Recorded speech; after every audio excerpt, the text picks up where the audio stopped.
तो हेलो दोस्तों, एक बार फिर से न्यू सॉन्ग का अपडेट लेकर आया हूँ दोस्तों। जो अंकुश राजा जी का न्यू सॉन्ग आने वाला है दोस्तों। जो सॉन्ग का बोल है शादी करेलू बड़का घराना में, पोस्टर में सॉन्ग का बोल है दोस्तों। सिंगर इसमें अंकुश राजा और शिल्पी राज मिलकर ये सॉन्ग को गाए हैं दोस्तों। जो बहुत ही कमाल का ये सॉन्ग होने वाला है दोस्तों। सॉन्ग को लिखे हैं बोस रामपुरी जी ने और म्यूजिक बहुत ही कमाल का म्यूजिक बनाए हैं आर्य शर्मा जी है दोस्तों। अब वीडियो आर्यन देव जी देख रहे हैं, वीडियो डायरेक्टर जो हैं। प्रोडक्शन का काम है जो पंकज सोनी जी देख रहे हैं दोस्तों। जो बहुत ही कमाल का बेहतरीन सॉन्ग भोजपुरी सॉन्ग आने वाला है दोस्तों अंकुश राजा जी का। बता दें इसमें एक्टर्स जो अंकुश राजा जी के साथ में वीडियो में झूमते नजर आएंगे दोस्तों, उनका नाम है शिल्पी रघवानी और अंकुश राजा, दोनों वीडियो में नजर आएंगे दोस्तों।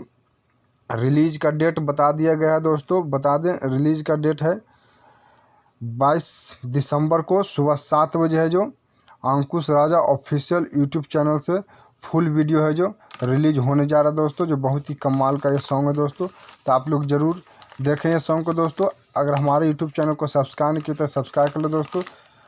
न्यू अपडेट भोजपुरी सॉन्ग और मूवी का आप लोग तक पहुंचाता रहूँगा दोस्तों। बेल आइकन घंटा को दबा दीजिएगा ताकि सबसे पहले आप तक जानकारी पहुंचे दोस्तों।